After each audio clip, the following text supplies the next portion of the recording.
ازيكم يا حبايبي عاملين ايه؟ يا رب تكونوا بخير. اللهم صل وسلم وبارك على سيدنا محمد. معاكم نورة من قناة يوميات واكلات نورة.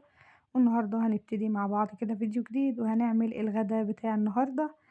اول حاجة جبت بولة كده وحطيت فيها معلقتين من الزيت ومعلقتين من الخل، وحطيت عليهم ملح وفلفل وبابريكا وبهارات فراخ.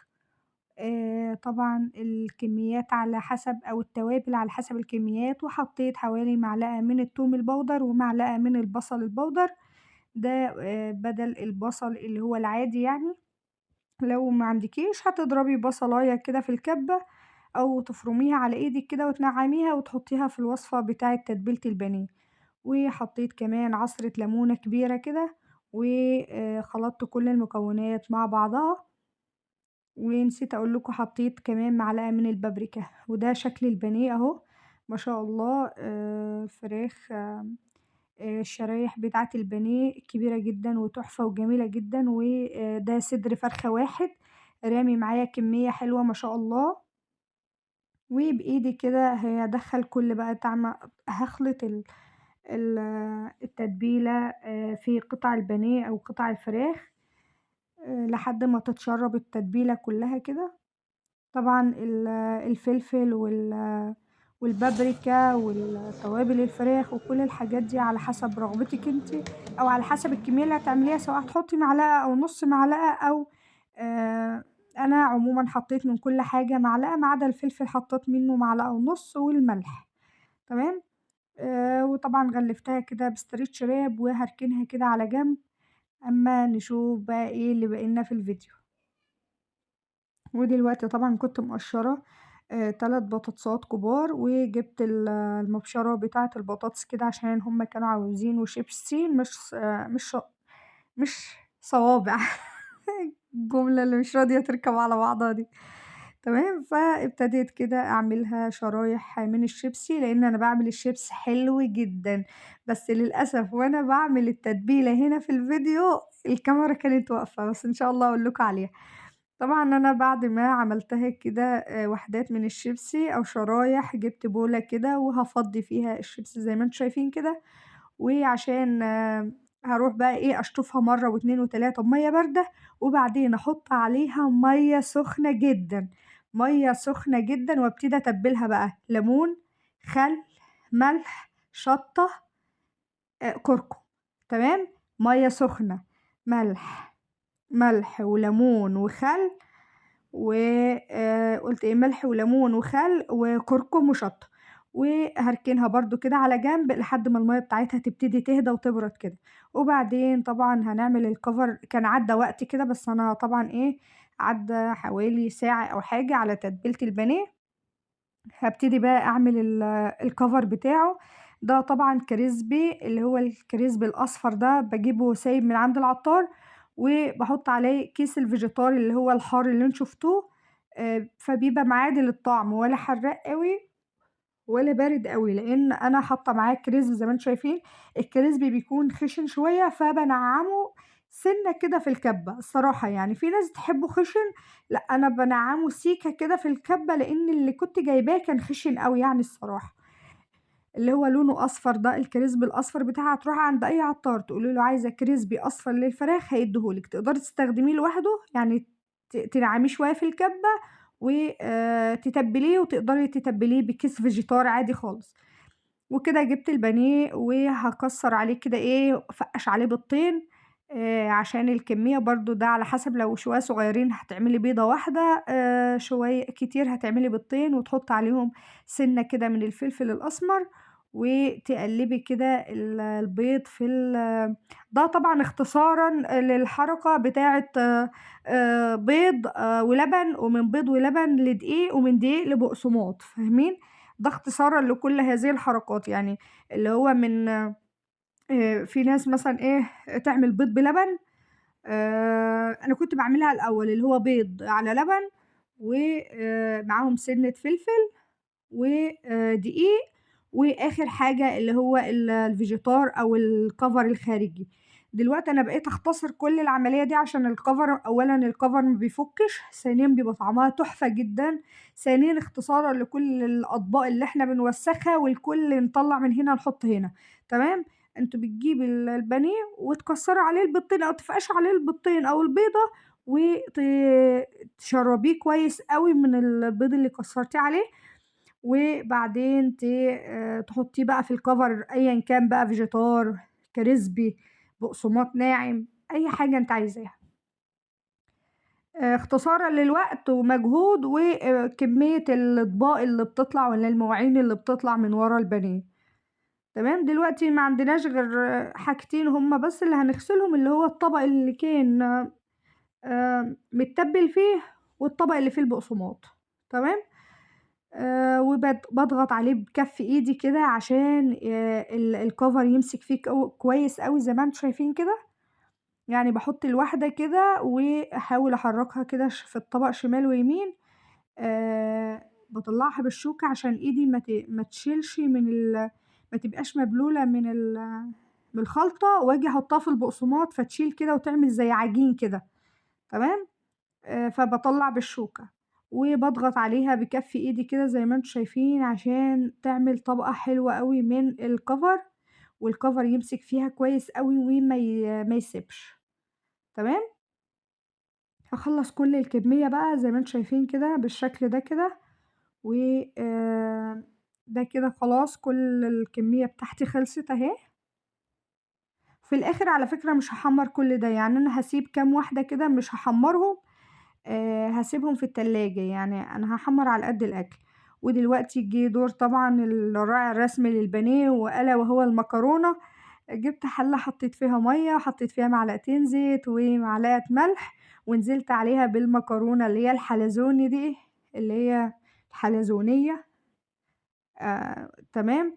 و لحد بقى طبعًا هتتسلق، وبعد ما تتسلق هاورّيكم هنعمل فيها إيه. المكرونة دي الولاد بيحبوها أوي، هي والصدفة، يعني هُم زهقوا تقريبًا من المكرونة العادية هُم بيحبوا الاسباجيتي، بس دي هي والصدفة بيحبوها أوي يعني. طبعًا جِبت حلة وحطيت فيها زيت كان عندي بقى صلصة كده مجهّزاها إن شاء الله يعني إيه، الطماطم دلوقتي رخيصة وعاملة كمية حلوة أوي من الصلصة وحاطاها في علب زي دي كده أو في أكياس. وبعد كده ما تاخد تسبيكة كده على النار، باحيّقها بقى باحط لها ملح وفلفل وسِنّة شطة عشان ما تبقاش حراقة أوي عشان الولاد، تمام.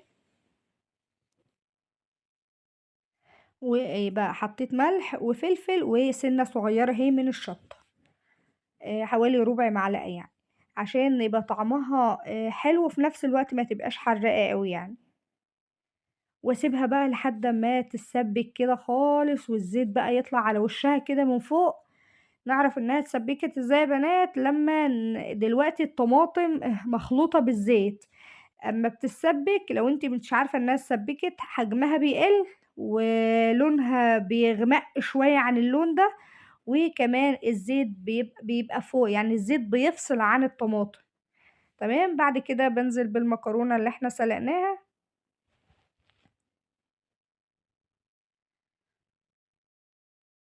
وباقلّبها كده تقليبة حلوة كده إيه، تشرب كل الصلصة، وحطيت كمان الزيت على النار أهو عشان نبتدي نحمّر بقى البطاطس، الزيت أهو هنحمّر بقى فيه أول حاجة هنبتدي بالبطاطس، وبعدين نحمّر بعد البطاطس البانيه عشان الزيت ما ي ما ما ما ابتديهاش بالبانيه واضطر إن أنا أرميه وأحط زيت جديد للبطاطس. فإحنا هنبتدي بالبطاطس الأول لإن البطاطس ما بتغمّقش الزيت ولا بيبوظ، فإحنا هنبتديها الأول بالشيبسي، هاورّيكم الشيبسي وهو خارج شيبسي.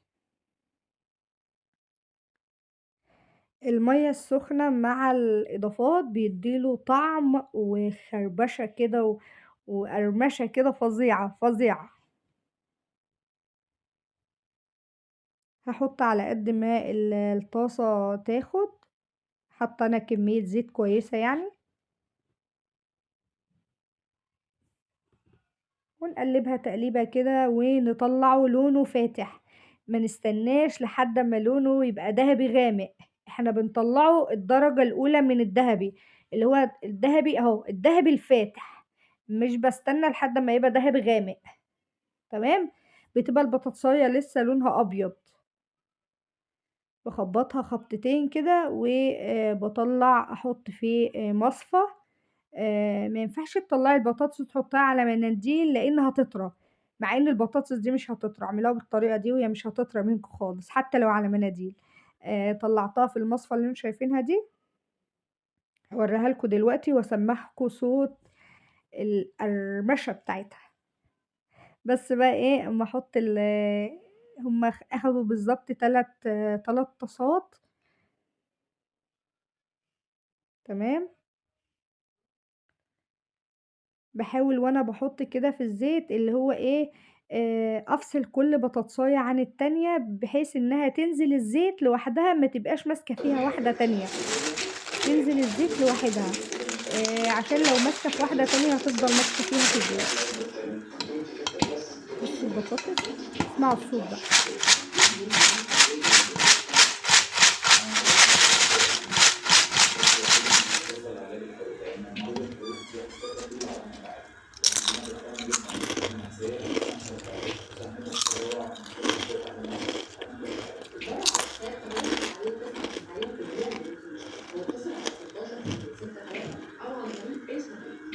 سمعتوا الصوت؟ يالّا بينا بقى نكمّل الفيديو. ودلوقتي طبعًا خلّصنا البطاطس، شايفين الزيت لسه نضيف، فُلّة. هنبتدي بقى نحمّر البانيه، هتشوفوا بعد أول طاسة من البانيه الزيت هيبقى شكله عامل إزاي، فالبنات اللي لسه بيتعلّموا ما تحطّوش البانيه قبل البطاطس. ده البانيه أهو بعد ما أخد لون برضه باطلّعه لونه دهبي، دهبي شوية فاتح، هو بيبقى لسه سُخن فعمّا بيطلع شوية بياخد اللون الأغمق. تمام. ده شكل الواحدة أهو بعد ما طلعت.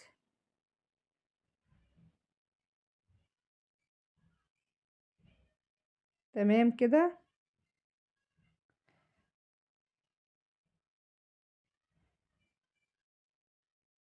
شايفين يعني بُصّوا الزيت من أول طاسة شايفين الزيت بقى لونه عامل إزاي؟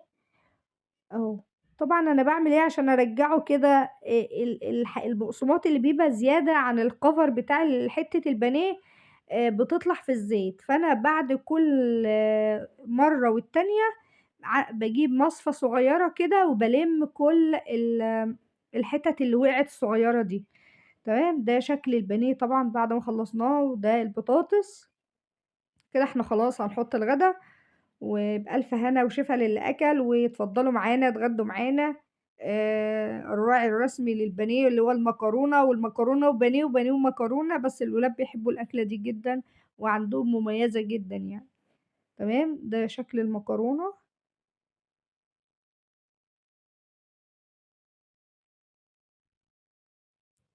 مستوية ومفرفرة وحمرا في نفس الوقت، مش معجنة. وده طبعًا البانيه أهوّة الcover ما فكِّش من عليه زي ما بنشوف، ومن جوّه أبيض والنساير بتاعته بيضا، ومن برّه محمّص كده ومقرمش والcover ماسك فيه ما بيفُكِّش ولا بيسيب من عليه. تمام. والبطاطس مقرمشة، وبألف هنا وشفا للي أكل، واتفضلوا معانا. واشوفكم في فيديو جديد على خير، وما تنسوش تعملوا لايك للقناة.